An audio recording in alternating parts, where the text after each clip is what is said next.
أعوذ بالله من الشيطان الرجيم بسم الله الرحمن الرحيم. Inshallah we can get started today and we will reverse the order of our lecture today.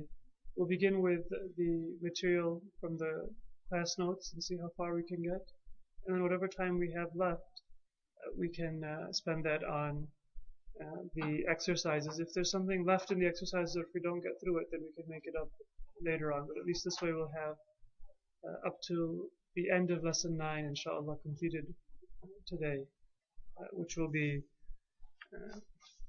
where we will end before Muharram. Last week I had mentioned that there is one exception to the rule that the pronoun ha, third person masculine singular, will have a kasra if it is preceded by a kasra or a ya. So if you remember, normally we pronounce it hu. So if I want to say from him, I will say min hu. But if there is a kasra or a ya, then I won't say hu, I'll say he, alayhi.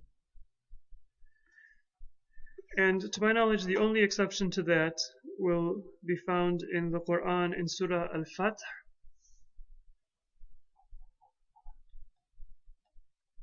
which is Surah number 48, and that will be verse number 10.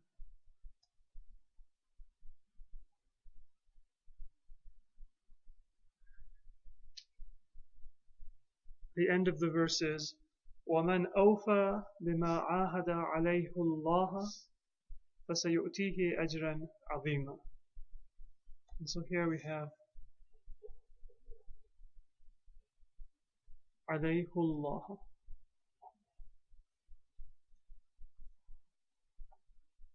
The verb is عَاهَدَ.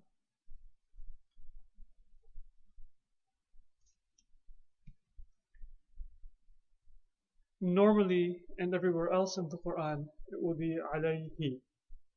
But this is one time when the most common qira'ah, and the one that has been published in Qur'ans that we have, which is the recitation of Asim, as narrated by his student Hafs, it has a dhamma on the ha. So it's Surah Fath, Surah number 48, ayah number 10. Is there a reason behind that? There are different possibilities for the reason behind it, but there's no difference in meaning. It's simply a pronunciation. So if you had read alayhi in that verse, it would not change the meaning at all. Yeah, you can consider it a dialect. So let's come back to lesson 8. We had gotten through the majority of lesson 8. And if you come to page 3,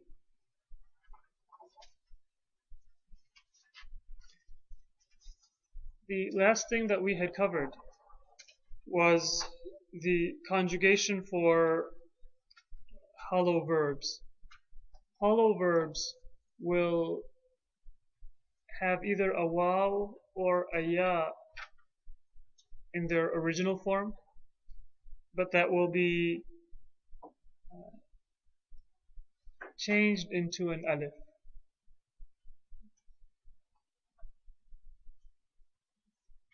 So with the verb, for example,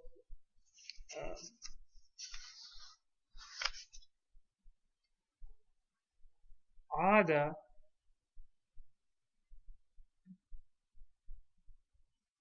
you'll see ain, alif, dal.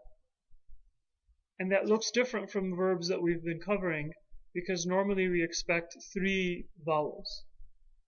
Right? We expect a fatha on the first letter, some haraka on the second letter, and then a fatha on the third letter.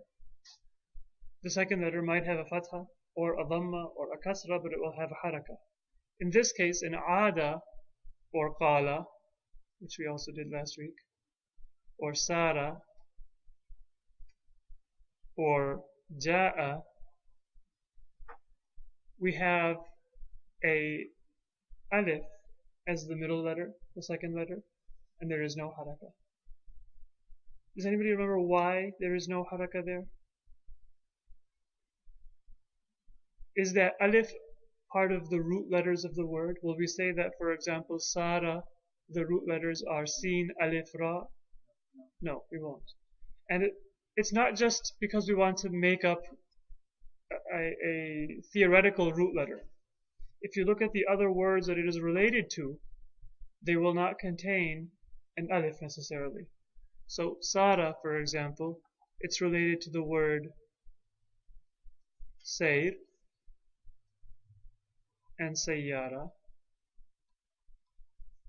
and Masir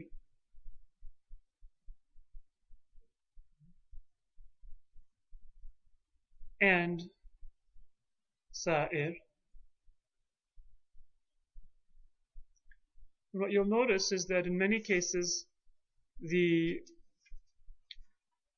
middle letter will show up as a ya. In some cases it will show up as an alif. In some cases it's even showing up here as a hamza. But originally the middle letter of this verb is considered to be a ya. In the fi'l madi form, that will always turn into an alif. So these are called hollow verbs. The middle letter was originally either a waw or a ya, and turns into an alif in the past tense. So ada, qala, sara, ja'a. And if you remember the first letter, which has a fatha, that will remain a fatha for the first 5 forms. So ada, for example, will be ada, ada, adu, adat, adata, and then when we come to the 6th form, which is the hunna form, the third person feminine plural, we have a noon with a fatha that we add to the verb, and the third letter has a sukoon. So we have adna, just like we had fa'alna. But we can't have 2 sukoons in a row, the alif and the dal, so we drop the alif. That becomes adna. And then the fatha on the ayn is converted to a dhamma.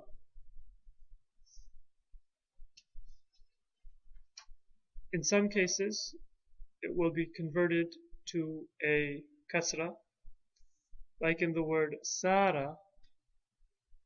The feminine plural will be what? Sirna. And then until the end of the 14 forms, it will remain with that same kasra in the same form. So sirna, and then the second person will be sirta, sirtuma, sirtum, sirti, sirtuma, sirtunna, and then the first person, sirtu, sirna.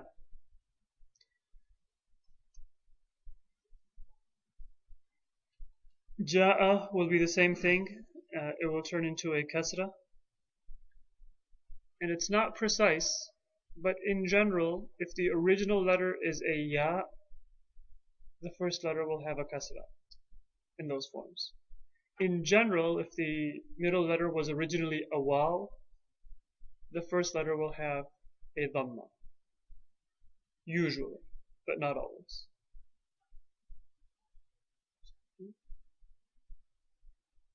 So in this form, ja'a still means he came? Ja'a means he came. The conjugation is different. So rather than saying,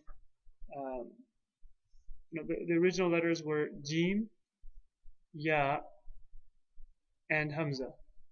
So if I wanted to literally say fa'ala, I would say jaya'a, jaya'a, jaya'u, jaya'at, jaya'ata, jaya'na. But that is not how they pronounce it. So instead of saying jaya'na, they say ji'na. And the table here will explain how those types of words are conjugated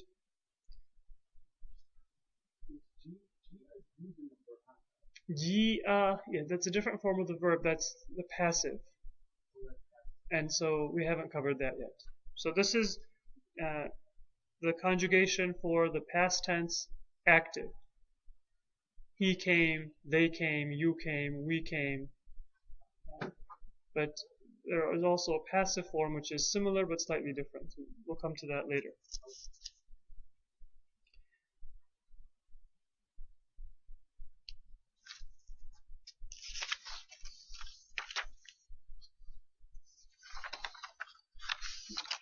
You can turn the page to page 4. There is a discussion of one verb which is irregular. But it's irregular and still relatively easy to figure out. And that is the verb laysa. Laysa is a verb, but it's irregular in several ways. In the first place, the middle letter is ya. But that ya is sakin, it doesn't convert to an alif. So we don't say lasa, we say laysa. Right? Normally, if the middle letter of a verb is ya, then it converts to an alif. Like we just saw with Sara, it was originally Sayyara. It becomes Sara. That does not happen with laysa. Number 2, laysa does not have all of the other forms that a verb will have.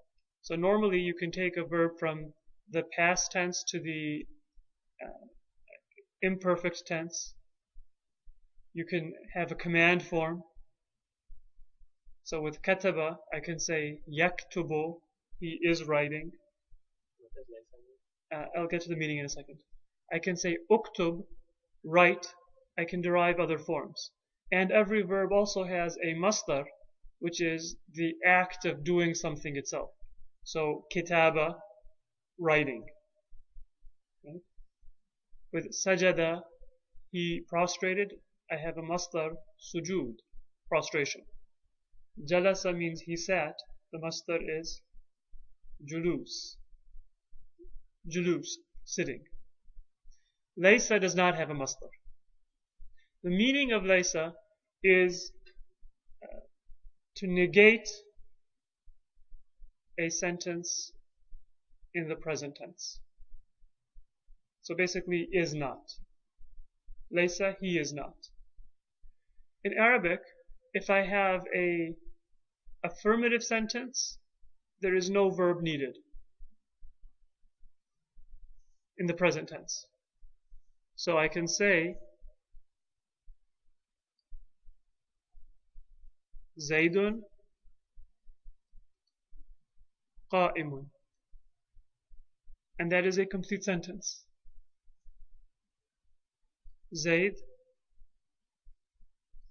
is standing. Zaydun qa'imun. Zayd mubtada, qa'imun khabar. If I want to say it in the present tense, I don't need a verb. If I want to convert it to the past tense, I do need a verb. So Zayd is standing is Zaydun qa'imun, but Zayd was standing is with a kana. I'll add kana Zaydun. And then remember, when kana comes, what used to be the mubtada now becomes the ism of kana, the subject of kana. And what used to be the khabar is now called the khabar of kana, the predicate of kana, and it becomes mansub. Qa'iman. Kana Zaydun qa'iman. The difference between these two sentences is what? The only difference is that one is present, the top one is present, and the bottom one is past. Zaydun qa'imun. Zayd is standing. Kana Zaydun qa'iman. Zayd was standing. Otherwise, it's the exact same sentence. We can also add a laysa onto the subject and predicate. And laysa behaves just like kana. So we say laysa Zaydun. Now Zayd is the ism of laysa, the subject of laysa, and qa'imun will be qa'iman. It becomes the predicate of laysa. So laysa affects the i'rab of the predicate. It makes it mansub. So this is that's not Zayd Zayd is not standing. Is not standing, yes. Laysa is still present. And if we wanted to make it that, we would just put ma kana. Yes, so kana is used for the past And tense, you can use ma for that. affirmative, and the past tense negative is ma kana. Ma, there's no difference at all. No, it's just you add a ma to make it negative. You can't say Zaydun la kana. No, for the negation of Zaydun qa'imun, you will either add laysa, or there are other forms of making the negation as well. Laysa is the most common. You can't just add la to the sentence and make it negative. So you will say laysa Zaydun qa'iman. The khabar of laysa, the predicate, will be mansub.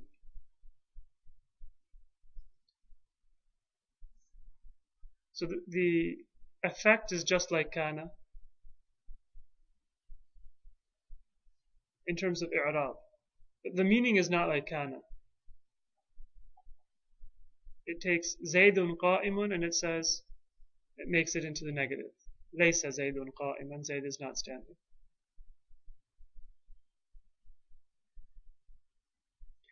And just like kana, the ism of laysa can also be an attached pronoun. So I can say about, for example,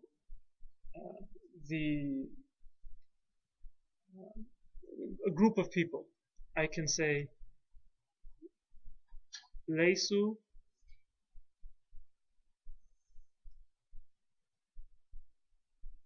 fil masjidi.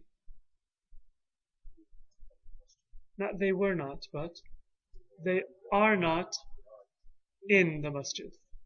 The subject or the ism of laysa here is the waw, which refers back to whatever group of people we're talking about. And the khabar is fil masjid, in the masjid. In this case, the khabar is not a single word, it's a phrase. That's fine. And so should you think of that phrase as being mansub, but then becoming majrur because of fi, or just The whole phrase, well, fi is one word that has made the word al-masjid majrur. So al-masjid is majrur. All together, this fil masjid together is the khabar of laysa, and that whole thing together as a phrase, not as a word, is mansub. But of course, because it's not a single word, it's not going to show that it's mansub. But that place that it's in, that place is the place where you would expect a mansub word to go. And there can be a mansub word there. I can say laysu waqifin. Right? They are not standing. And waqifin is mansub. Or I can say laysu ulama'a. They are not scholars. Ulama'a is mansub. So just as one of these words is mansub, if I put a phrase, that phrase is in the place that would be expected to be mansub. But a phrase cannot show a different tense, a different case. Ulama is غير منصرف, so it does not take tanween. Now, the one thing about laysa that you will find similar to other hollow verbs, other words like it, is that the conjugation will be similar. So even though it's not an alif, it's a ya, we will conjugate it like this. Laysa, laysa, laysu, laysat, laysata, lasna. And then lasta, lastuma, لستم لستي لستما لستن لست لسنا.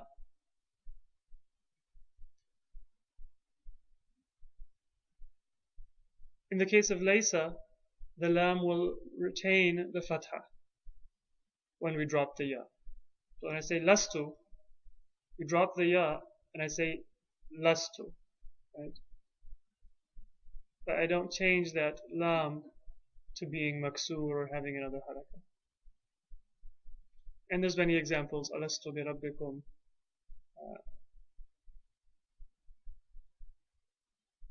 That you will find in Arabic usage where laysa is used. Its various forms.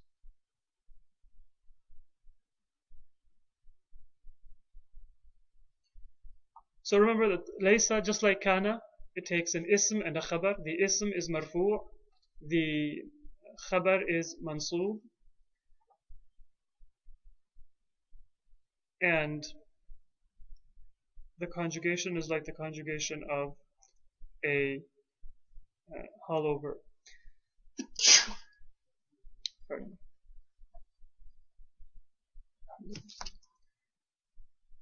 With laysa, it's also sometimes possible to add a bi before the predicate. And in that case, the predicate will be majroor. So these two sentences both mean basically the same thing. I can say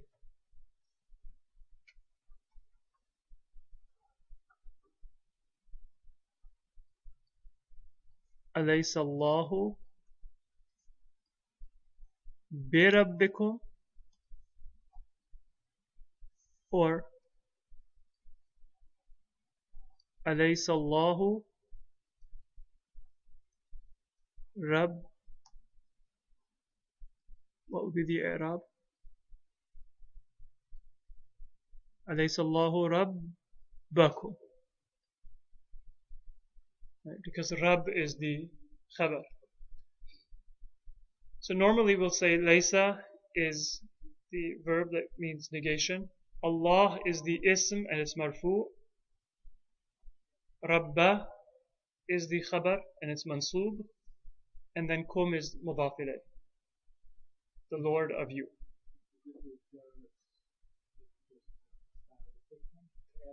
It's a stylistic thing to add the bi.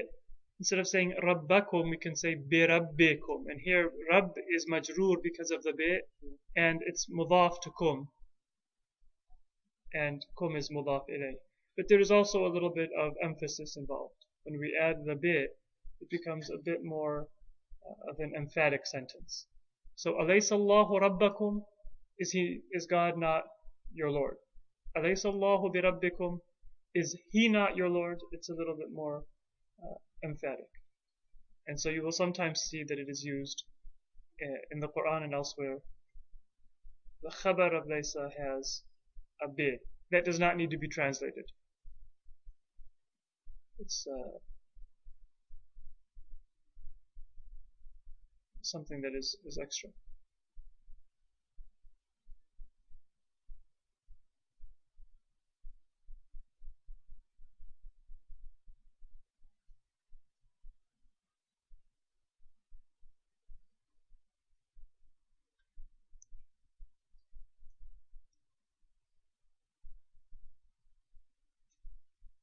A few examples are given in the notes. ليس البر أن تولوا وجوهكم قبل المشرق والمغرب. That's a verse of Quran.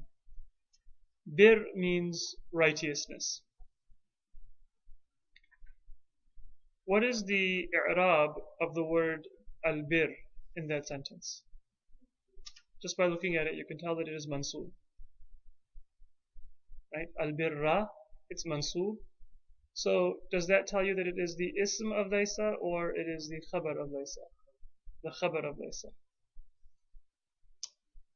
The ism of laysa here is not huwa, but is that whole sentence أن تولوا وجوهكم قبل المشرق والمغرب. That whole sentence for you to turn your heads towards the east or the west, that's as if it's one word. It's as if I'm saying turning your head.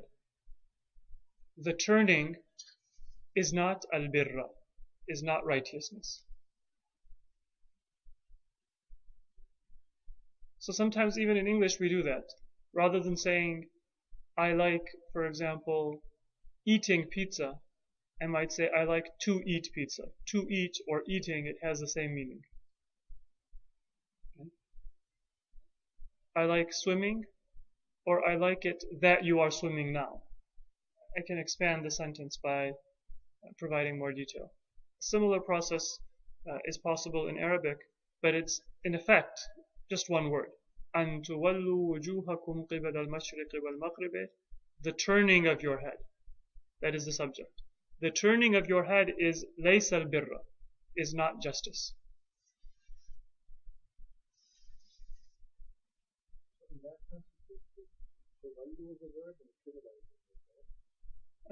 تولوا is a verb in the sentence. قبل is not a verb. It's not a verb. We haven't covered that part of the grammar yet. But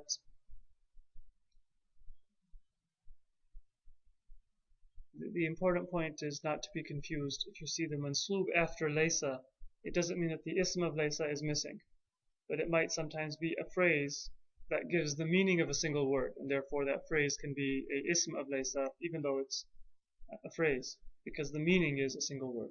And أن تولوا وجوهكم قبل المشرق والمغرب, you can say in place of that tawliyatul wujuh. Tawliya means to turn. It's the masdar of tuwallu. Question? It can have a hidden huwa. So I can say laysa al-birra, and I intend that is not righteousness. But there is a subtle difference in English, even, and also in Arabic, between saying righteousness is not to turn your face, or between saying turning your face is not righteousness. And that subtle difference is something which is discussed in the science of rhetoric and eloquence, or balagha. That why would I say one versus the other? Right? Much of that is instinctive for us. So if, for example, somebody asks you, who is that? You will say, that is my brother. Right? But if somebody asks you, who is your brother? You will say, my brother is that person. The same sentence. That person is my brother, or my brother is that person. But the difference is in what meaning you are trying to convey. And that applies in the Quran as well. So here, Allah is saying, turning your face in that direction is not justice, or righteousness. قُلْ لَسْتُ عَلَيْكُمْ بِوَكِيلٍ. The second example. قُلْ means say. Right? That's not part of the sentence that we're covering. لَسْتُ عَلَيْكُمْ بِوَكِيلٍ. What is the ism of laysa? Tu. Right? This letter tu is a pronoun that means I. Lastu, I am not. And what is the khabar of laysa? Alaykum bi wakil. And that alaykum actually should come after wakil in a normal sentence. The normal order is to say lastu bi wakilin alaykum. I am not a wakil, or somebody put an authority over you. I am not an agent placed upon your shoulders. So bi wakilin alaykum. It's brought forward for emphasis. But the normal order is lastu bi wakilin alaykum. I am not an agent over you. So the khabar is bi wakil. And the ba has come at the beginning of the khabar of laysa, or in this case lasta. And alaykum is part of that khabar. Right? Wakil alaykum, an agent over you or in charge of you. Any questions? Sure. Both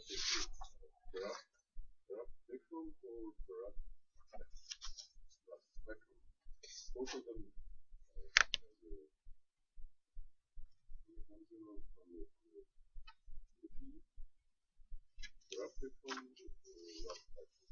Rabbikum if the ba comes before it. So I will say Alaysa Allahu bi Rabbikum or Alastu bi Rabbikum.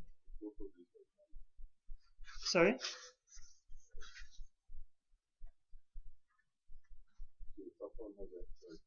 The top one has a kasra. Yes, in Arabic, if you write the shadda with the sign over it, this is a fatha. And if you write it with the sign under it, it is a kasra. Under the shadda, that's considered to be a kasra. You can also write it under the letter. So I can say Rabbi like this. That's fine. But I can also write Rabbi like this.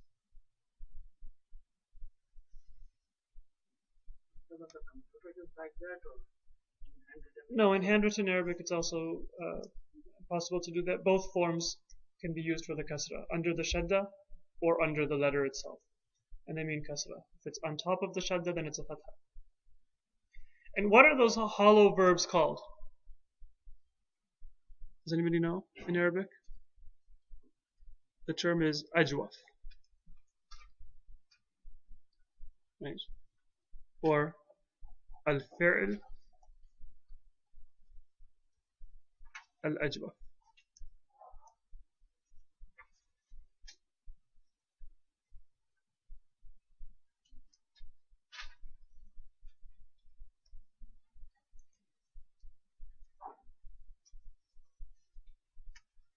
And ajwaf means hollow.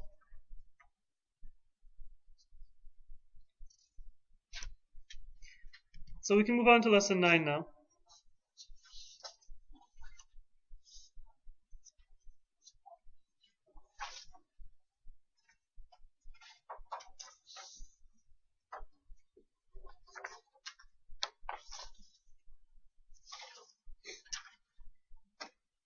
And just like there can be a harful illa, a weak letter, in the middle of a verb, in the second letter place, there can also be a weak letter at the end of a word, meaning at the third letter. Right? A waw or a ya is the third letter of the root. These verbs are called naqis or al-fi'lun naqis. Does anybody know what naqis means? Naqis, deficient. And the reason they're called deficient is, as you will see, there is often a letter that is lost or dropped in some forms of these verbs. So because there's a letter that can be dropped, they're called naqis. They lose a letter sometimes.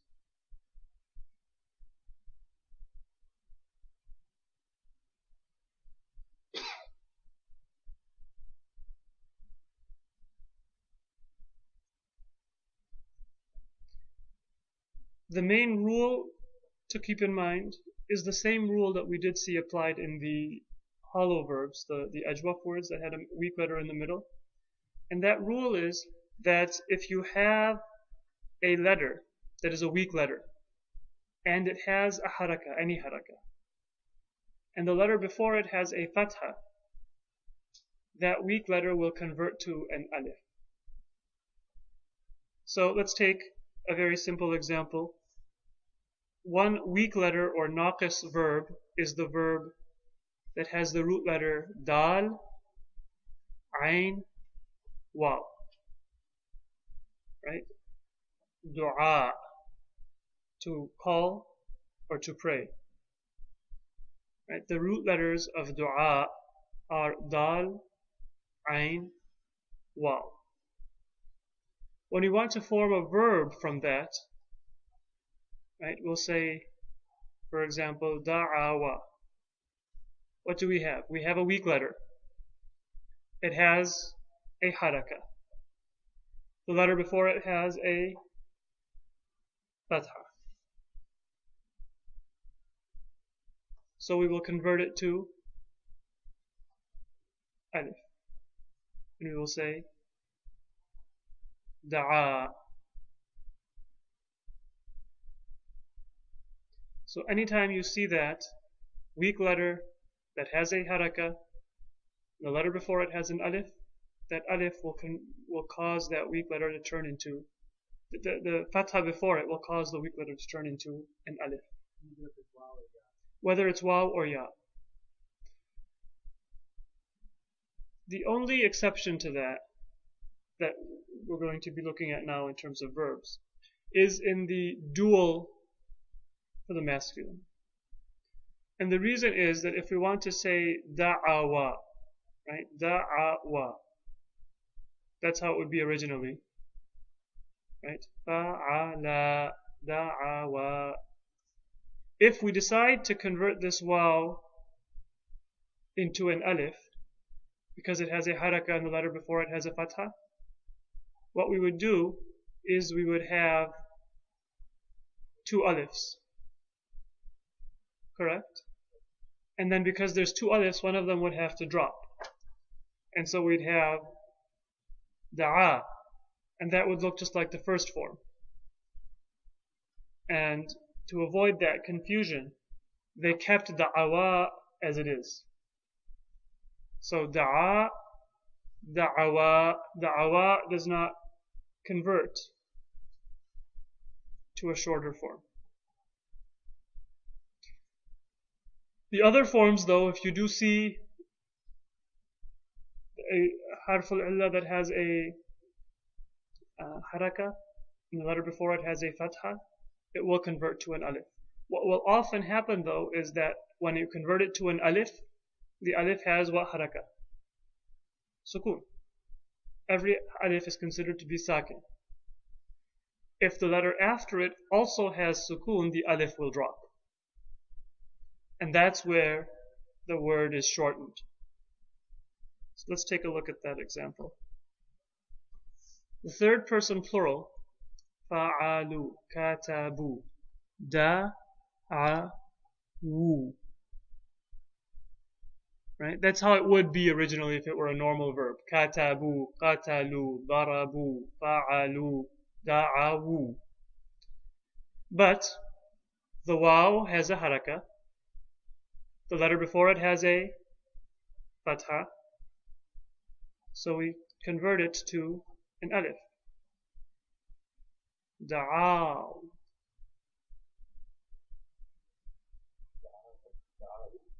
Da'aw. With an alif after the ayn. And the alif is sakin. And the waw is sakin, and we can't have that. So we drop the alif. And it becomes da'aw. And that is how every naqis verb, every verb with the third letter that is harf al-illa, that converts to an alif, it will then be shortened. This waw is the pronoun for the masculine plural. There's only two letters before it. So one letter has been dropped.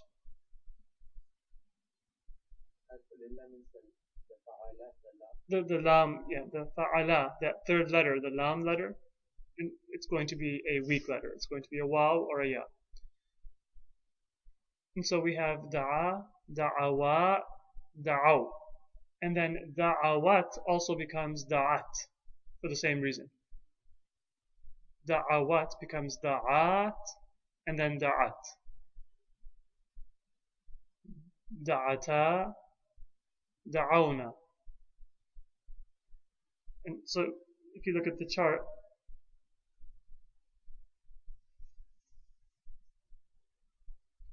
da'a, da'awa, da'aw. Da'at, da'ata, da'awna. Da'awta, da'awtuma, da'awtum, da'awti, da'awtuma, da'awtunna, da'awtu, da'awna. Now, do not go through every single time you see a verb like this and say, alright, I convert it to an alif, then I drop the alif, then it becomes shortened. You memorize the pattern, and if you're familiar with the normal verb daraba, daraba, darabu, then it's very simple to say da'a, da'awa, da'aw. Because da'awu, unless you're trying to mispronounce a Korean car company's name, it's not going to be easy to say. Right? Da'aw is easier to say. So you'll say da'aw. In other examples, ghaza, yaghzu, ghazaw. And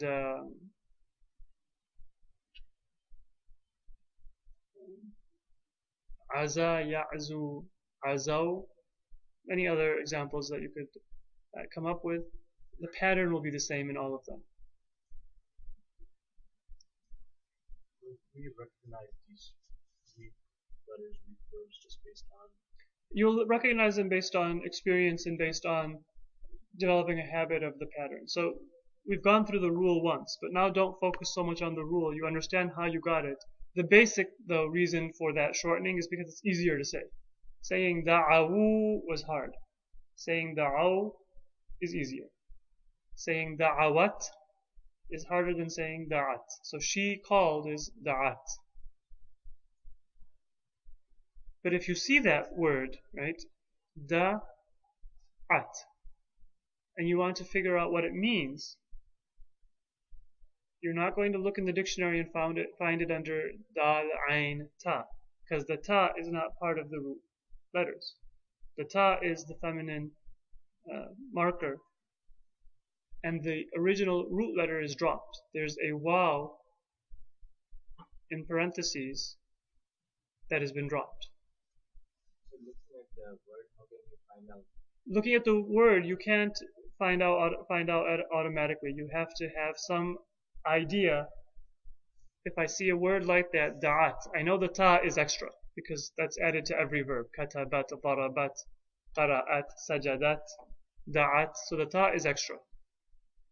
Right? But now, where would the extra letter be that's dropped? The extra letter that's dropped will almost always be a weak letter. It'll be a waw or a ya that's dropped. And if you know naqis means that a letter is dropped, it's deficient. While the deficiency shows up in the third position, after the second letter. So you'll look it up in the dictionary as da'awa and da'aya. Unless you know which one it is, you'll have to look up both. Okay, And then one of them will work, or maybe both of them will work. So you still need, because it's not clear which one was dropped. It could be either da'awa or da'aya. You'll have to look them both up. In some cases, though, you'll be able to guess. Right? So with the word da'awa, many of you know the word da'wa or da'wat or many other similar words. So you might be able to guess that in this case it's a waw. If there's the word rama, right? Ramat. Many of you might be able to guess that, well, I know the word rami in Hajj. You have rami, throwing the pebbles at the jamarat. And you might guess that, well, in that case it's a ya that's missing. If you can't guess, then you can look up ra, ma, ya and ra, ma, wa, and one of them will be right. One of them will fit the context. The meaning is the same? Well, in some cases both are used with the same meaning. In some cases both are used with a different meaning. In some cases only one of them will be used. But in Arabic, waw and ya come right after one another. So it's very easy to look up both at the same time. So you can memorize this chart. These charts are going to get easier and easier now because the basic form is clear and it's just some minor changes that we're making to make pronunciation easier. Right? The changes that are going to be made, they're spelled out at the bottom of the chart, so you can just note those. The weak letter is changed to an alif. The masculine plural will drop the third letter of the verb. The feminine singular and feminine dual will also drop the third letter of the verb, the root letter, and then after that it's conjugated just like a regular verb. كتبت دعوت. No difference. The weak letter in this type of verb is the third letter, the lam al-fi'l. That's what's called naqis. That's what we're talking about now. If the weak letter had been the second letter, that's what we covered in the previous lesson, the hollow verb. And there's other forms as well that we'll cover in the future. But if the weak letter is the third letter, the lam al-fi'l, this is the rule that will apply. So, if the weak letter was a waw, it'll be like da'a. If the weak letter was a ya, and the ayn al-fi'l has a... by the way, you can add that note there, that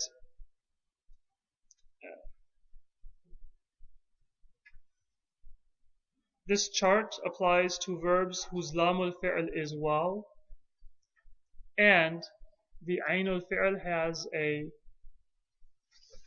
fatha.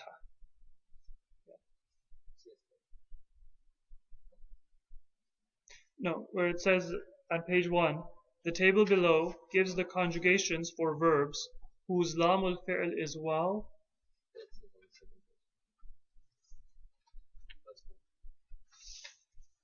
So the first page should have that added, and then the second page has the specification that if it's ya, it will be with the top table or the bottom table. That specification applies to the waw as well. Let me explain that. When you have a naqis verb, a verb with the third letter that is harf al-illa, the letter that comes before the weak letter will have an effect on the conjugation. So if the ayn al-fi'l has a fatha, then this whole process that we're talking about will take place, because it will convert to an alif. Alif is sakin, and then it might drop in certain cases. So da'a, for example, will go through that process. Hada will go through that process. Rama will go through that process. But if the second letter has a kasra, like we see in laqiya or radiya, then because the second letter has a kasra, the third letter will never convert to an alif.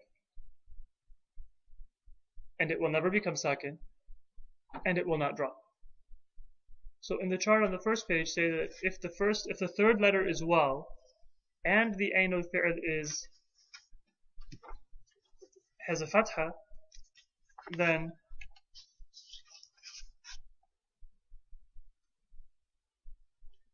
this chart will apply.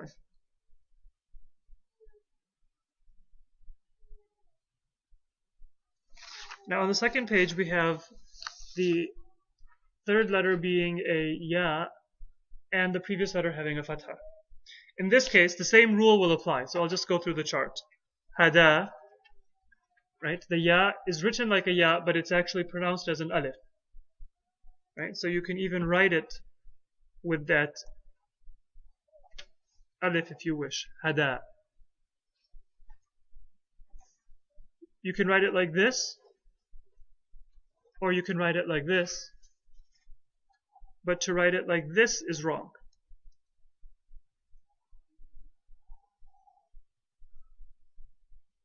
The two dots are only put if it's pronounced like a ya. Right? So hada can be written like this. You see it as a ya, but it's pronounced as an alif. It's considered an alif. Hada, hadaya. In this case, the ya stays. And then hadaw. The waw is from the pronoun for the masculine plural. The ya is dropped. The third person feminine singular, hadat, hadata, hadaina. And then the rest of the conjugation is just like you would expect. Hadaita, hadaituma, hadaitum, hadaiti, hadaituma, hadaitunna, hadaitu, hadaina. So this chart is exactly the same as the last one. It's exactly the same, except that here there's a ya in those words and instead of a waw. But the rule is the same rule. Now, in some cases, the ayn al-fi'l will have a kasra. the lam al-fi'l will be written as a ya. In some cases, it's written as a ya, but it was originally a waw. Okay.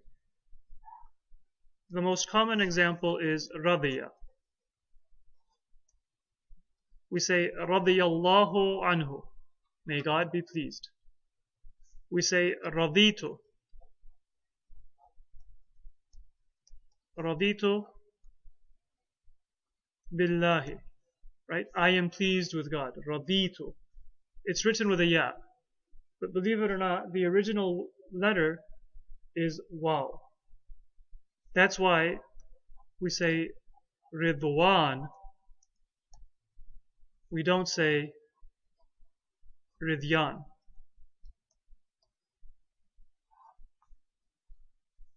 Right? The original letter is a waw.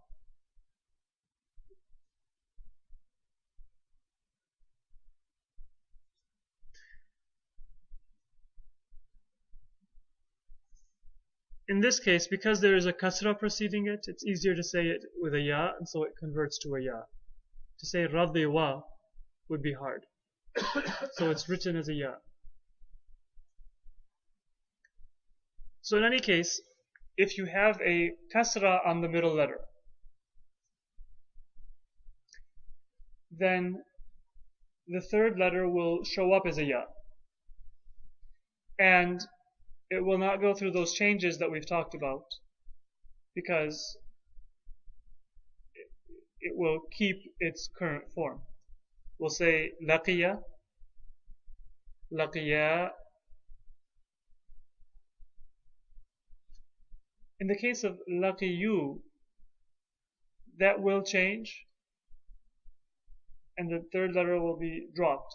Not because it converts to an alif, but because to say laqiyu is difficult for the tongue, and so the laqiyu is shortened to laqu.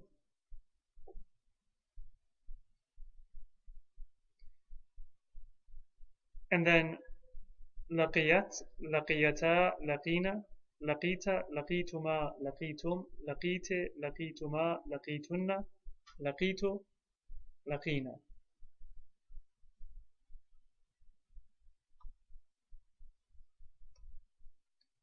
So just remember that in this form, those changes will not take place. There is one change that does take place. And if you wish, in the chart, the masculine third person plural, after laqiya and laqiya, where you see laqu, you can circle it. So you know whenever you look at the chart that that will have the third letter dropped.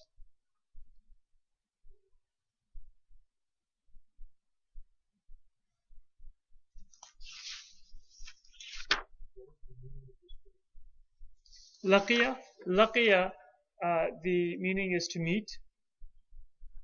It's the same root as the word mulaqat or liqa. When Arabs depart from one another, they say ila liqa, until we meet again. Hasta la vista, the same meaning. Ila liqa.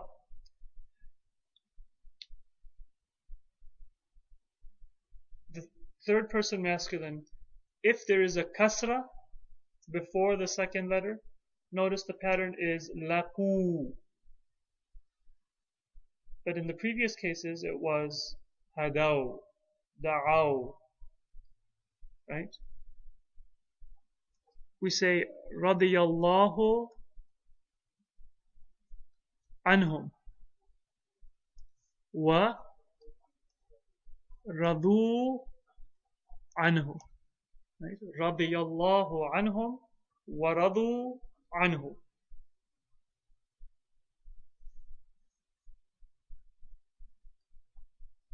Radu. It's the plural of radiya.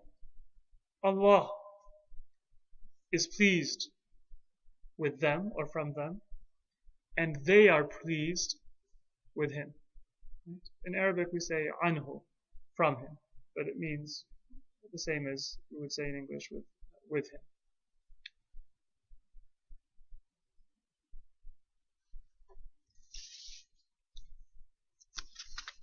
moving on.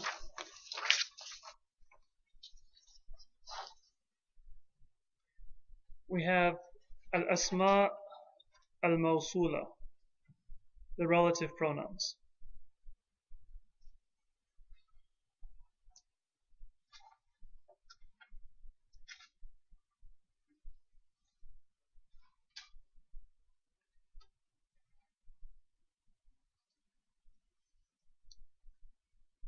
A relative pronoun, or in Arabic, ismul mawsul,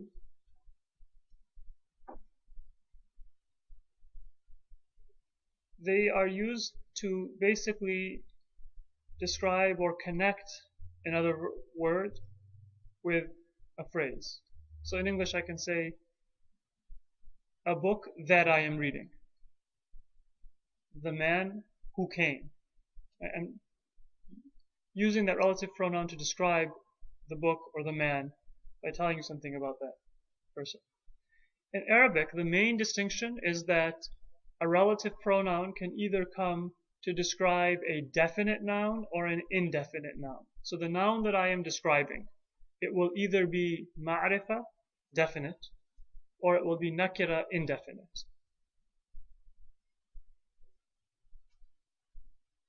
If it's definite, because the relative pronoun in Arabic is considered to be an adjective, so the relative pronoun itself should also be considered definite. And that's why they begin with alif lam. It's just a reminder, a hint that this is definite. Alladhi, allati, it's definite. It will only be used to describe a definite noun. So I can't say a book that I am reading, kitabun alladhi.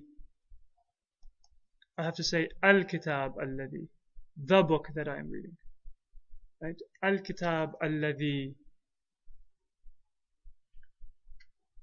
katabahu Zaydun. The book alladhi, that katabahu Zaydun, that Zayd wrote it. Zayd is the fa'il of kataba. Zayd wrote it. Right? So alladhi will describe a definite noun. Al-kitab. There's 6 forms for the definite relative pronouns. Masculine singular is alladhi, feminine singular is allati. The plural, masculine is alladhina, feminine is allati, or allawati, or allai. There's different forms for the feminine plural. The dual is alladhane or alladhaine, allatane or allataine. The dual will actually change its form if it is marfu or mansub or majroor. But all of the other forms, they will not change.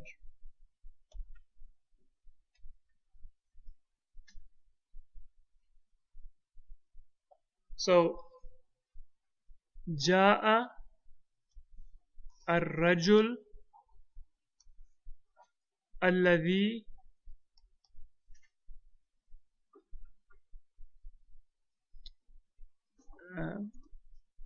جاء الرجل الذي كتبه. Right? What is الرجل here? The subject. الرجل الذي. Right? The man came. الذي is describing rajul, and الرجل is definite or indefinite? It's definite, so الذي can describe it. الذي is also marfu'. But it's not going to change. If it had been mansub, like رأيت, I saw الرجل الذي, رأيت الرجل, I saw the man, so that would be mansub now. It would still be الذي. same thing would apply to the plural الرجال الذين. It doesn't matter if it's marfu' or mansub or majrur. الذي will always be الذي. الذين will always be الذين. اللاتي will always be اللاتي. But the dual will change. So we'll say جاء الرجلان اللذان كتباه. رأيت الرجلين اللذين كتباه. It's feminine. جاءت المرأتان اللتان كتبتاه. رأيت المرأتين اللتين كتبتاه. So the dual will change. Just like every other dual, you can tell whether it is marfu on the one hand, or on the other hand, mansub or majrur.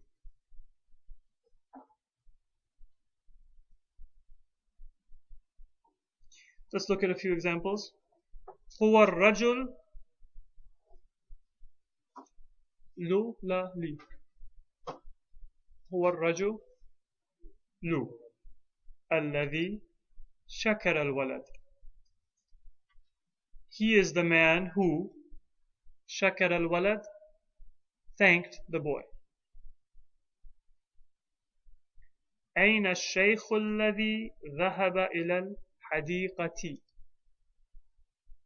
Where is the chief or the old man who went to the park? هم الشيوخ الذين ذهبوا إلى الحديقة. They are the sheikhs who went to the park. هي المرأة التي خرجت من البيت. She is the woman who left the house. هن النساء اللاتي خرجن من البيت. They are the women who left the house. هما الرجلان اللذان ذهبا إلى البيت. They are the two men who went to the house. Just remember that the alladhi or allati, it will agree with whatever noun it is referring to. It has to be definite, and they will both be either masculine or feminine, singular or dual, or plural. Now, after the relative pronoun, there will be a sentence. And that sentence also will be referring to that noun. So it should agree with that noun. So you'll notice that if it's the man, الرجل الذي شكر. Right, the first sentence, shakara, why is it singular? Because it's referring to the man. But when we're talking about ashuyukh, we will say shakaru. Dhahabu, sorry, dhahabu. Right, hum ashuyukh alladhina, because it's plural now. I won't say dhahaba, I'll say dhahabu. They went. Or the very last example, huma ar-rajulani alladhani ذهبا, because it's dual. The two of them went, so we'll agree. Sorry, did you have a question? So do you need that alladhina or alladhi or whatever in between that, because you can't have verb preceded by that? You will need to have the alladhi or the other form of that relative pronoun there. That mawsul, ismul mawsul, needs to be there to connect the two. Because You can't have it just coming together.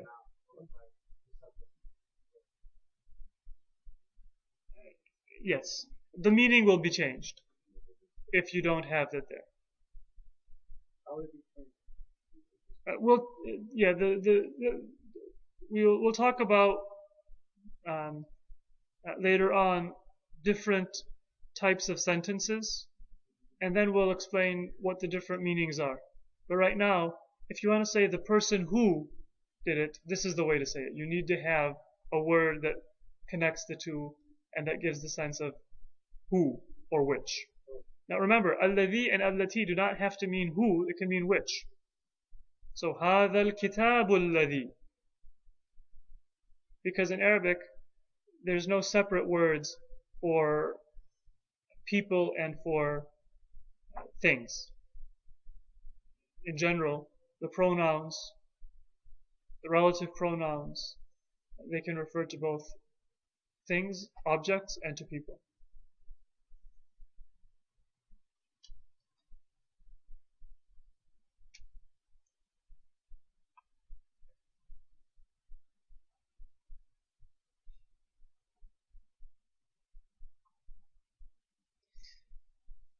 That sentence that comes after alladhi, that is called the sila, the connection in Arabic. And that connection, if the verb refers to the original noun, it will agree with it. In some cases, though, the original noun is not the subject of the verb, it's the object of the verb. Right? As we have in the examples, al-kitab alladhi qara'tuhu. So alladhi is describing al-kitab, the book which. Qara'tuhu is the sila. It's called sila, right? That's the sentence that we brought alladhi for. The book that I read. Now, qara'tu, the subject is tu, right? I read. And what is referring back to the book? That pronoun who. So in Arabic you will say the book that I read it. Al-kitabu alladhi qara'tuhu.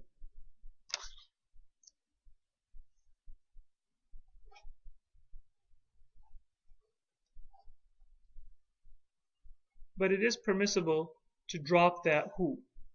And you can say Al-kitabu alladhi qara'tu. The book that I read. So both of them are permissible. Yes, I. Qara'tu. Qara'tu means I read.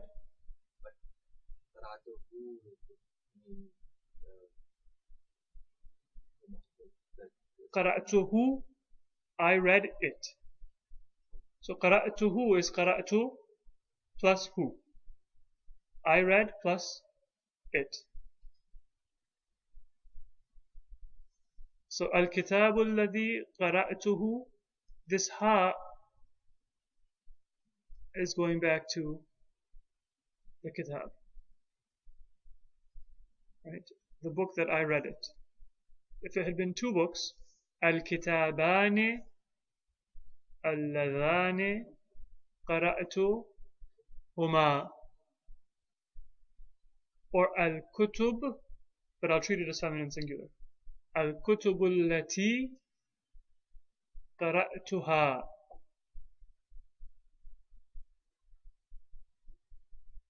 Al-kutubu allati qara'tuha. Remember that we treat the plural nouns as feminine singular.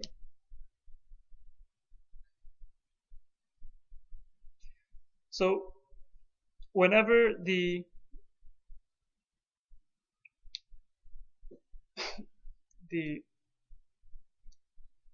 relative pronoun is the object of the sentence that comes after it, the pronoun can be mentioned or it can be dropped. So we have some examples. Al-kitabu alladhi qara'na, the book that we read. Or qara'nahu, we read it. And that who refers to that book. In the sentence like that, do you have the option like that to leave it on or off? Does it make a difference, or is it better to always put that tone on? It's better to put it in, it's more clear. But sometimes for poetic effect or for other reasons you can drop it as well. The meaning is unchanged. هذا هو النبي الذي وجدوا في كتابهم. This is the prophet الذي وجدوا, whom they found in their book. And we can say وجدوه, they found him in their book. المكان الذي قصدت, the place that I intended or that I was going to, huna, is here. If you want, you can put a little comma before huna, so you know that's not part of the same breath.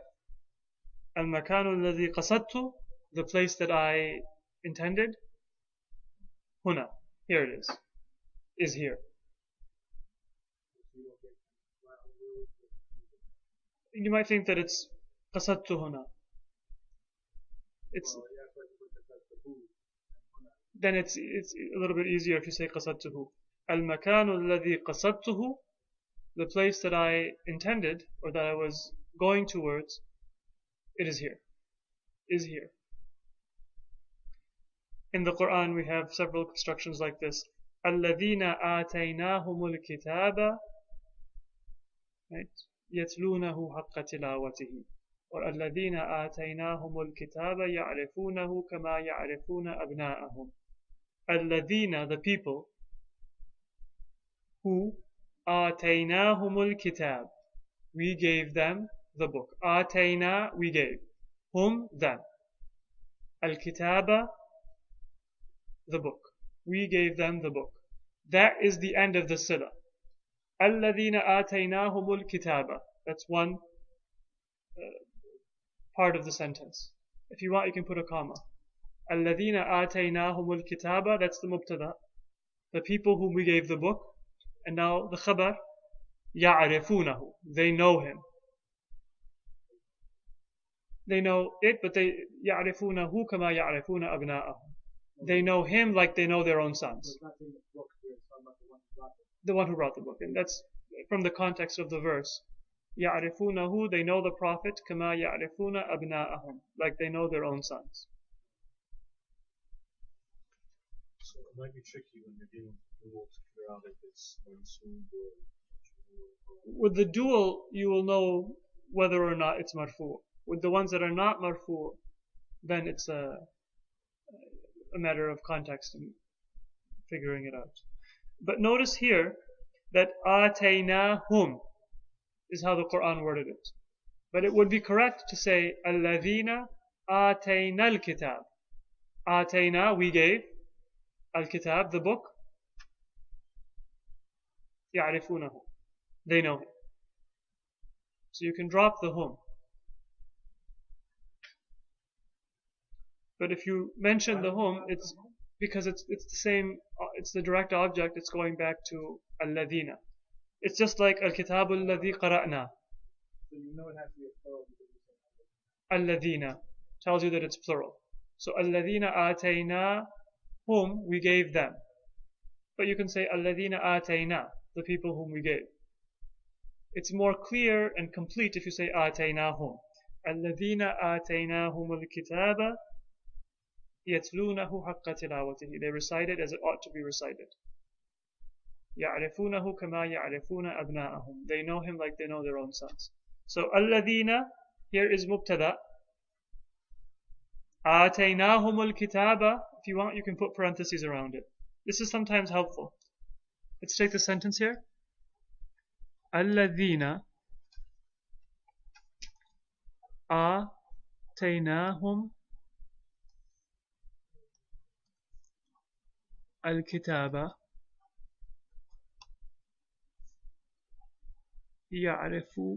يعرفونه, sorry for the handwriting, كما يعرفون أبناءهم. Correct? الذين here is what? Grammatically. Is the subject of a sentence, what do we call it in Arabic? Well, there's no kana or laysa, so we'll call it mubtada. Mubtada, the first part of the sentence. Ibtada means beginning. So mubtada is the subject.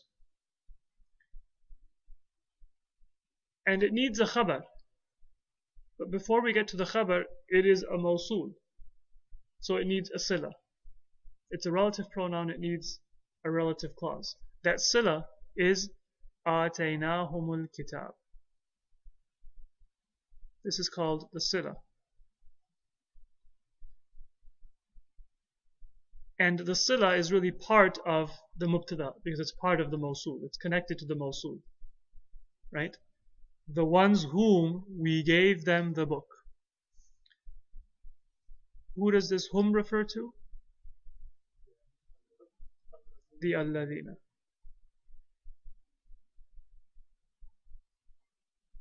Right?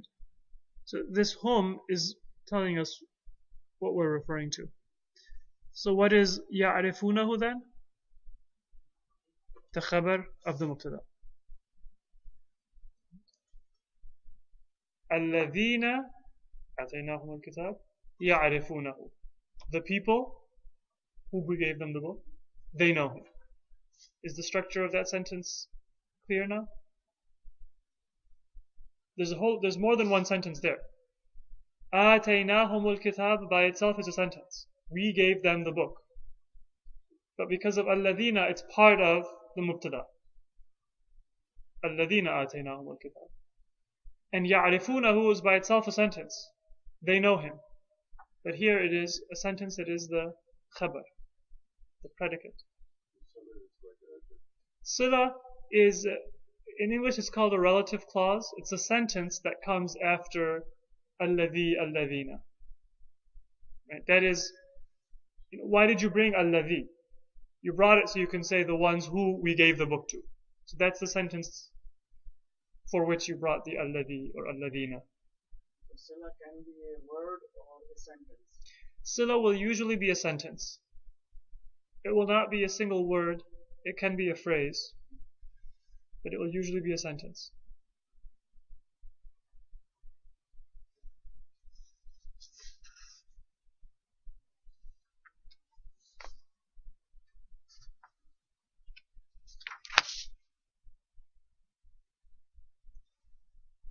It can be a phrase. So for example, you can say alladhi indahu, that which is with him. Indahu is a phrase. That's okay. Alladhi indahu kathirun, that which is with him is much, is abundant. So that's okay. Alladhi mubtada, kathirun khabar, indahu sila. That which is with him is much. Indahu. It's mansoob. And the reason it's mansoob is that it is telling where something is. We haven't covered it yet. We'll get to it later.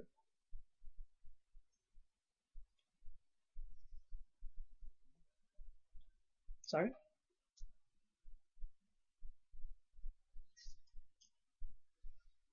So, when you're looking at a sentence that has alladhi or alladhina, don't be afraid to take out your highlighter or your pencil and put some parentheses. If you've borrowed somebody's book, ask them first. Otherwise, if it's your own book, then you can put like a parenthesis at the sort, or underline it, so you know this is part of the sila. Or if you want, you can put a little comma. Alladhi indahu, that's where it ends. Kathir. And to help you figure out where the sila is, there will often be a pronoun inside it that refers back to alladhi. That's where the sila ends. The sila will end where usually one sentence ends. So it'll be one sentence by itself or one phrase by itself, and then sometimes it will be a little bit of an effort to determine where it ends. But usually it'll be clear from the meaning. So in this sentence, the fear is what? Now, kathirun is the khabar. So, alladhi mubtada, kathirun khabar. And indahu is sila. That which is with him is much.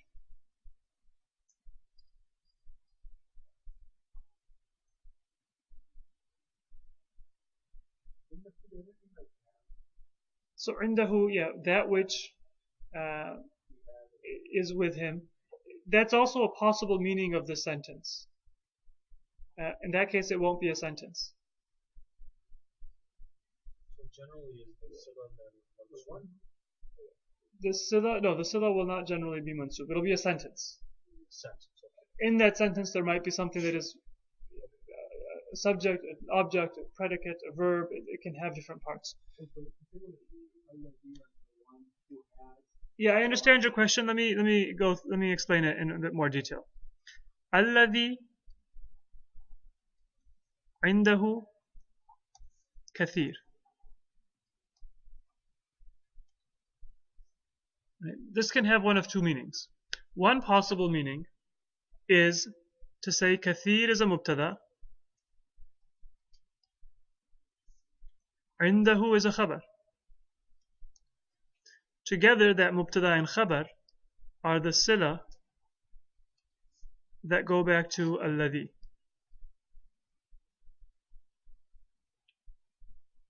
Is this a complete sentence then? No, because alladhi might be a mubtada or something, but then this sila is part of it. There's nothing there. So, kathirun indahu is mubtada and khabar. Much is with him. And alladhi means the person. So the person who much is with him, meaning the person who has much. Right? That's now all one sentence basically. The person who indahu kathir, the person who has much, well, what about him? So it's not a complete sentence. But it's grammatically possible. I can say alladhi indahu kathirun Zayd. That's Zayd. But it's also possible for alladhi indahu to be a sentence by itself.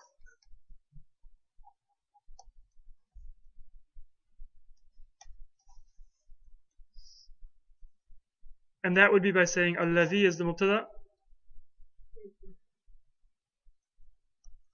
kathirun is the khabar, and indahu is the sila that goes back. So that which is with him is much. So now you can see that based on how you understand the sentence, or you grammatically analyze it, the meaning can change quite a bit. But normally, and this is also an answer to your question, how do you know where the sila ends? Normally it will be the context that will tell you. If you're listening to somebody, then it will be the way the person speaks. So I will say, الَّذِي عِنْدَهُ كَثِيرٌ, and then you'll be waiting for me to finish the sentence. Whereas at the bottom sentence, I will probably pause after indahu. الَّذِي عِنْدَهُ كَثِيرٌ. It is much.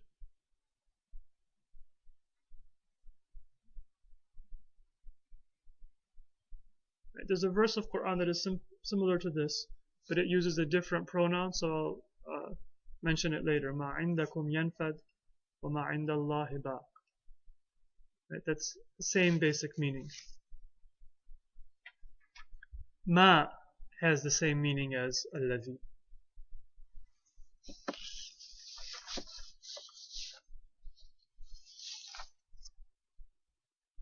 When we use the word khabar, we mean both predicate and object. Khabar means predicate. It does not mean object. Object will be maf'ul bih. So, ra'aytuhu, who is maf'ul bih, the recipient of an action. So that was, I intended it to be an example for how the sila can be a phrase. But it's also an example for how sometimes you might have two possibilities for where the sila ends. Let's complete these notes. We mentioned that if the sila contains a pronoun that is the direct object, then that pronoun can be removed. الَّذِينَ آتَيْنَا or الَّذِينَ آتَيْنَاهُمْ.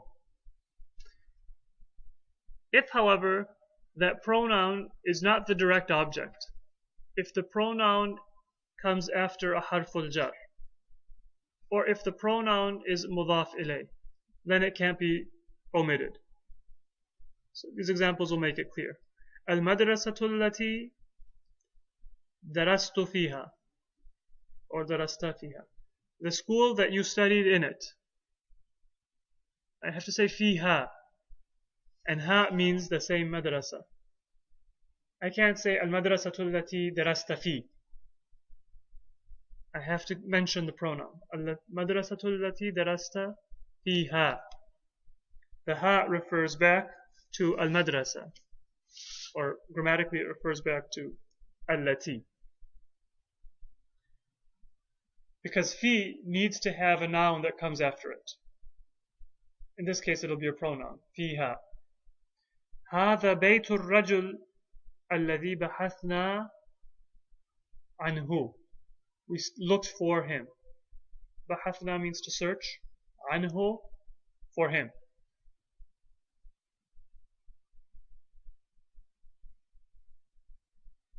In this sentence, also note that there are two possibilities. الذي could be describing بيت. هذا بيت الرجل الذي بحثنا عنه. This is the house of the man, the house that we looked for it. Right? If الذي بحثنا عنه is describing بيت, then it's the house that we were looking for. It's also possible for الذي to be describing الرجل. هذا بيت الرجل الذي بحثنا عنه. This is the house of the man whom we were looking for. Both of those are possible. هذا بيت الرجل الذي بحثنا عنه. So الذي is an adjective. It could be an adjective describing الرجل. This is the house of the man whom we were looking for. But الذي could also be an adjective describing بيت. This is the house of the man which we were looking for. The house. Do you see why الذي could be the adjective of الرجل? الرجل is definite. So الذي could be describing الرجل. Do you see why it can be an adjective for بيت? Because بيت is also definite. It's mudaf to الرجل, house of the man, so it's also definite. If it were plural, yes. If it were هذه بيوت الرجل, then it would be clear. Because we would say التي if it's referring to buyut, and we would say الذي if it's referring to الرجل. So in some cases it can go back to both possibilities. Just like any other adjective. We've talked before about adjectives describing a mudaf or a mudaf ilayh. So الذي is like an adjective. Further example, المقام الذي كان فيه, the place in which or that he was in it. فيه. الرجل الذي دخلوا بيته. بيته, who refers to that man. The man الذي, who دخلوا بيته, they found or they entered into his house.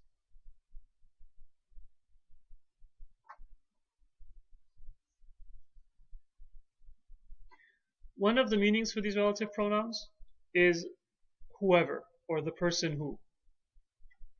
So, يا أيها الذين آمنوا. O الذين آمنوا, those who have believed. آمنوا, they have believed.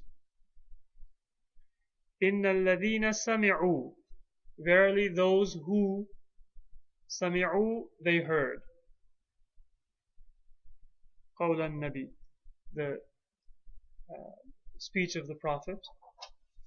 هم الصالحون, they are the righteous. In this sentence, where does the sila end?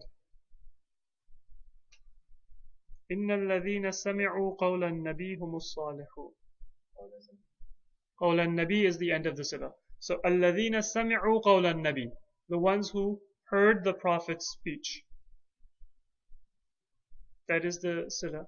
And then هم الصالحون, they are the righteous. That's the predicate. سجد الذي سمع الأمر, or سمع الأمر. The one who heard the command, sajada, prostrated.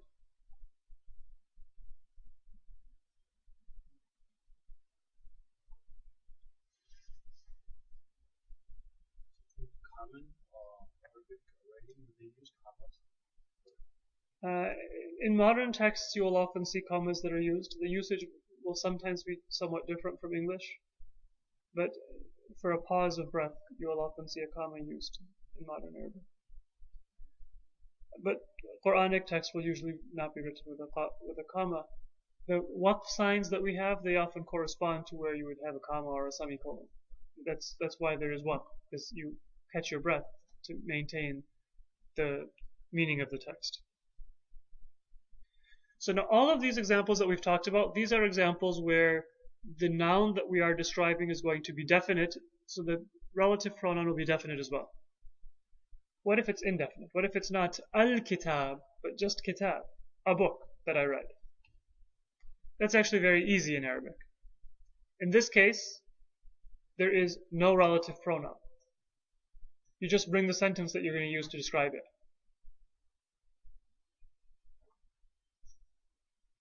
So if I want to say the book that I read, I will say al-kitab alladhi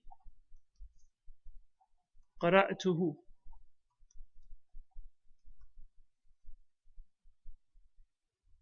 But if I want to say a book that I read, I can just say kitabun qara'tuhu.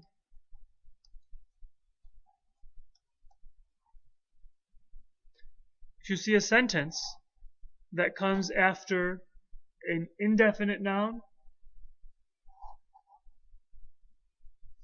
that is describing that indefinite noun. The pronouns are usually used for definite things.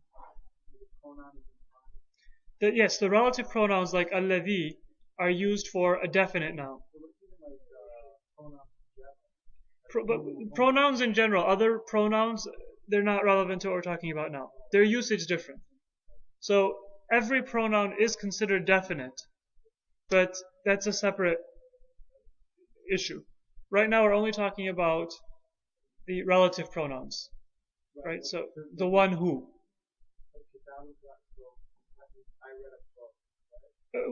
It means a book that I read it. This pronoun is referring back to kitabun. The pronoun is definite. Kitab is not definite. It's kind of like this. If I say in English, I saw a book. Right? Right now it's indefinite. But once I mention a book, when I refer back to it, it's definite. I'll say, it was nice. The book was nice. I picked up a book. The book was nice. I won't start by saying the book, because in the beginning it's just a random book that I picked up. But now that I've told you about it, it's a definite book in terms of, from now on I'm referring to that same book. Right? So all of these things are issues that are dealt with not in grammar, but in the science of studying eloquent speech, or balagha, how to speak eloquently. So you guys are going to have a head start then, inshallah, when you study rhetoric and balagha. It's a book that I read, not a book I read. A book that I read. In English, you'll usually use the that. But you don't need to. You can say a book that I read, a book which I read, or a book I read. All of those mean the same thing in English. In Arabic, you can say kitabun qara'tuhu. A book I read. Notice that you still have the pronoun that goes back and refers to kitab. You can drop it. You can say kitabun qara'tu.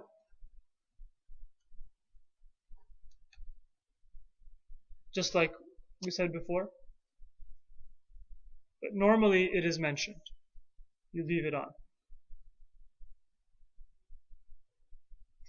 So the sentence here, after the indefinite noun, it's describing this noun. Kitabun qara'tu, the book I read.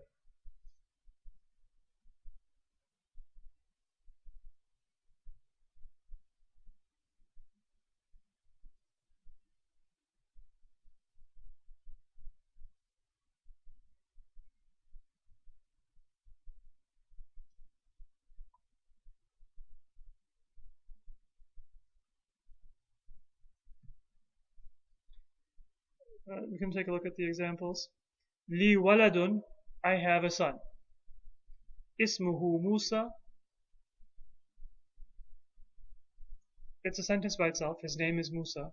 But here it can be translated as a relative clause. Whose name is Musa? قد جاء رسل منكم دعونا إلى الله.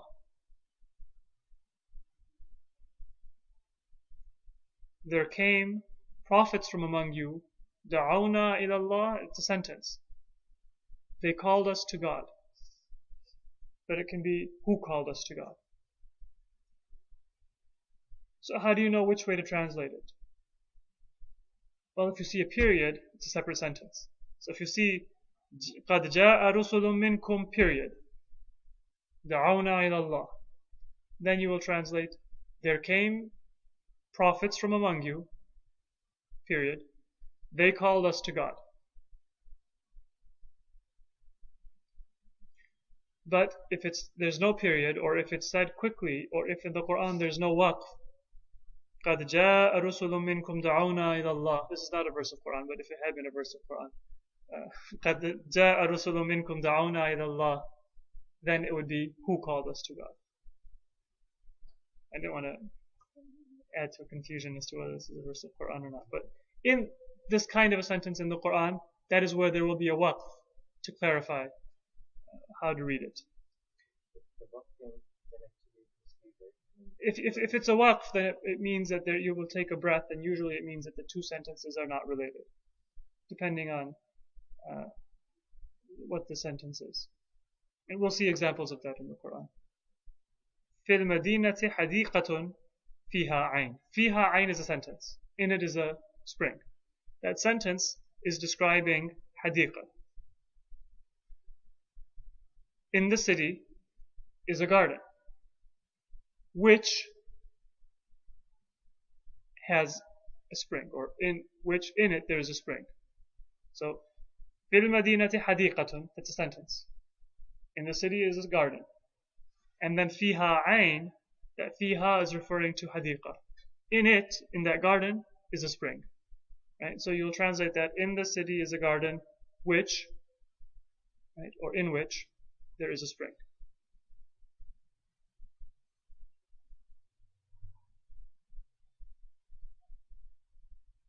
If it helps you in English, then you can, when you're translating this, you can say, Li waladun hu ismuhu Musa. قد جاء رسل منكم هو دعونا إلى الله. في المدينة حديقة which فيها عين. It might just help you bring the sentences together. But in Arabic, you don't need that word. One comment on the word da'awna. Here, it's being used as they called us. Right? The word da'a, he called. Da'awa, the two men called. Da'aw, plural. The men, they called. Plus na, right? If you add na, that becomes da'aw na. This alif is dropped. They called us. Right? That's what is meant here. Ja'a rusulun minkum da'awna, they called us to God. Notice though, da'awna could also be something else entirely. It could be the we form. Da'awtu, I called. Da'awna, we called.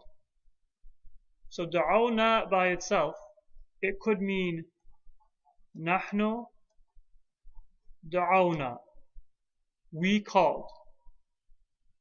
Right? Like we called you. Nahnu da'awna ka. That's all one word. Da'awna, we called. Or it could be this, which is da'aw, they called, plus na. Da'awna, they called us. Okay? That's one of the beauties of Arabic, is that it always keeps you awake by itself, because everything can mean at least one other thing. Right? So out of sheer fear, it keeps you awake. Which is good, because then you don't need your 5-hour energy drink, which is not good for your health. You can just contemplate the different possible meanings for the words that you're reading. Two other notes that we want to get through, and that will complete lesson 9 for us. One is that in Arabic, if you want to call somebody, you will usually add the word ya before whoever you're calling, ya. And when a word comes after ya, if it's a single word, then it will have no tanween. Right? So Aliyun, if we're calling him, we'll say Ya Aliyu. Muhammadun, we'll say Ya Muhammadu. If there is no tanween, of course, it'll stay as it is. Allahu will say Ya Allahu. Mu'minun will say Ya Mu'minun. Ya Muslimun. No, we won't drop the nun. Ya Muslimun.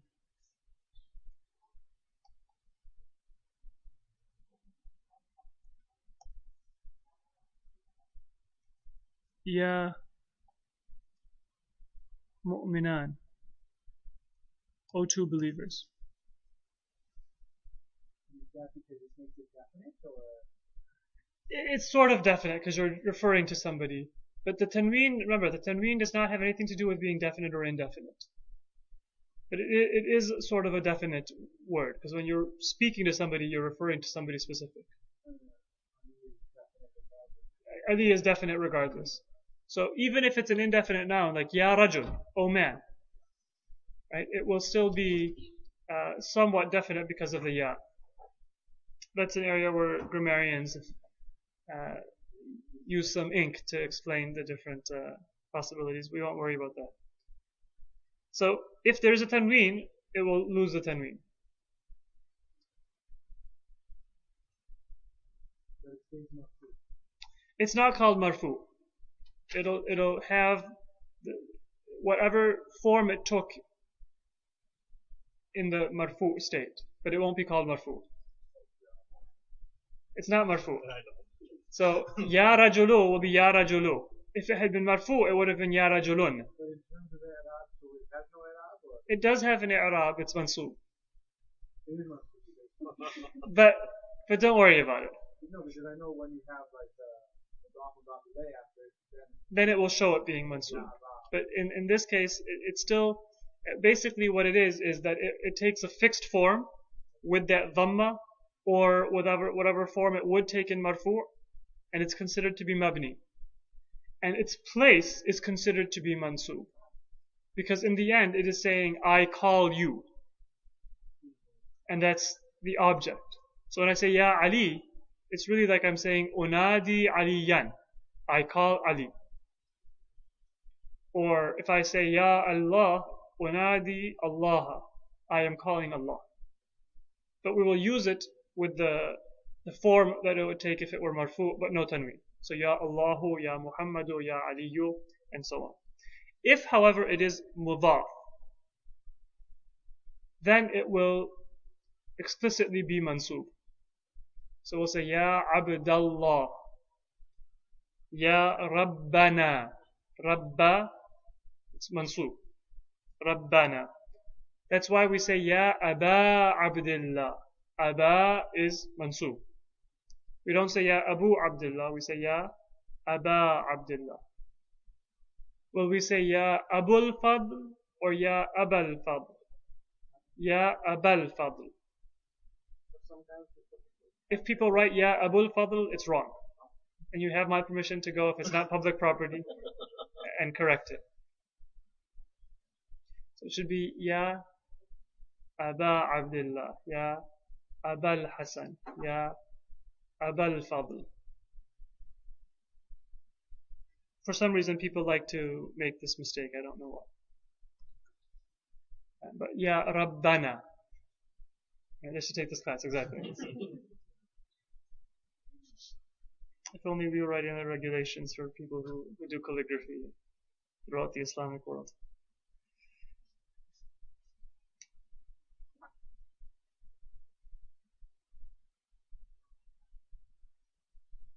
And you will see that, for example, in Dua al-Jawshan al-Kabir. So, Ya Alimu, Ya Rahimu. But then when there is mudaf, it will be Ya Sattar al-Uyub. Ya Tabiba, man la tabiba la. Ya Anisa, man la anisa. Yeah. So you will see very clearly, sometimes it's marfu, sometimes it's mansub. Now you can read Dua al-Jawshan al-Kabir not just for the beauty of its words, but because you'll understand one more element in its grammar as well, which adds to the beauty of it. So that's the ya, usage of ya. There's two possible forms it's used in, but all of them will be familiar for you, so it's not going to be a big burden. One other thing is there's a word that means however or but in Arabic. That is the word lakinna. Lakinna. And the word lakinna is used just like inna. Right? So if I want to say Zayd is old, but his brother is small. Right? The word his brother is akhuhu. Right? His brother is small, akhuhu saghirun. But when lakinna comes, just like inna, the ism will be mansub. Lakinna, the ism will be mansub as well. Lakinna akhahu. The khabar will be marfu. Saghirun. That will stay saghirun. The ism will be mansub. The khabar will stay marfu.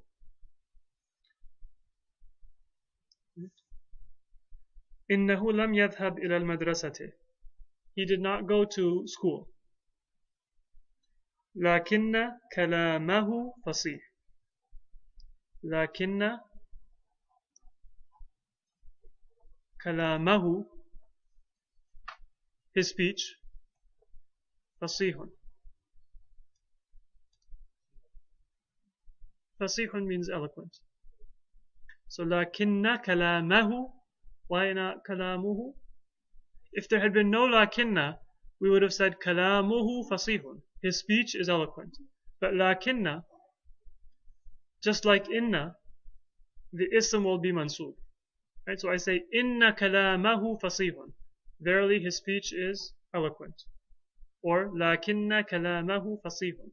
Verily his speech is rather, or however his speech is eloquent.